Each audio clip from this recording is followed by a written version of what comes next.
રોજડા મર્યા, સકલાઈ મરી ગયો, કાબુડે મરી જાય, સરકાર કેમ ભાજપ સનાતન ધર્મ વાળા રોમ રાજ્ય એટલે હું તો બધું મરી ગયું છે. દેશી ગાયો બાપડી મરી ગઈ. ભાગાપી તમને ખબર છે ખેતરમાં બોર જ ફેલ છે. એક ખેડૂતના ખેતરે 4 વખત રીંગ હેડે છતાં પાણી નથી, સકલા વેચો ક્યાંથી હવે તો પશુપાલન નથી રહેવાનું, મળે નથી રહેવાનું. અને આખો ભગવાનની ભીડ સરકાર ખોટી વાતો કરે છે, તમે પાણી લાવો ક્યાંથી લાવે? અત્યારે ખેડૂતોની દિશા અને પોણી કોઈ સરકાર નથી લાવતું. મફતનું મારા મેઘરાદા પોણી આલેલું છે. આ પોણી મેઘરાદા નું આલેલું છે. તમને હાલથી શું દૂર આવે છે? તમારે દિવાળી મેલી સોગા પંપની હળગાવ પડી, સાયપન અમારે ચાલુ કરો.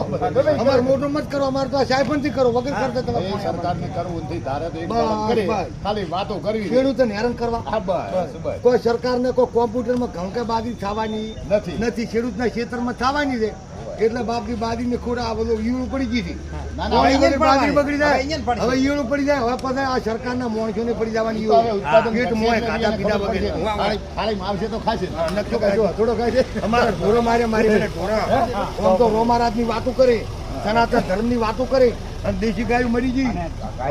ઘાસચારો ફોજરાપુરમાં ગાય બોકડા રાડું પાડી રહી. તમે શું એટલે સનાતન ધર્મ ની વાતો કરો એટલે ભાઈ વાયદા ખોટા ના કરવા. ખેડૂતનું વાતડું પહોંચી જાય. ભગવાન પોક છે. પરિસ્થિતિ આટલા વર્ષોમાં સૌથી વધુ ખરાબ પરિસ્થિતિ. જો ચોમાસે બધા આપણા શિયાળે એડા વેડા બધા એવા કાતરા પડ્યા આવડા કાતરા પડ્યા. હવે ઈયળો પડી, હજારો બોરીનું નુકસાન થાય. એટલે હવે ખેડૂતને આવવાનું હજારો બોરીનું નુકસાન એક બાજુ સરકાર હોય પડી, એક બાજુ બોરી ખાતીની વાત અહીં 50 બોરી થશે. 50 બોરી બોલો. 50 રે મારે તો બોરી થવાની છે. એટલે આપણે ખેડૂતો એમ કરો, એ મારી વાત સાંભળો. ખેડૂતો આપણે એમ કરો, એટલી બાજુ પાક નથી, બધી બારી વેચવી જ નથી. જો રેલગાડીના પથરા ખાય છે સરકાર વાળા, કોમ્પ્યુટરમાં પાકવાની તો છે ને.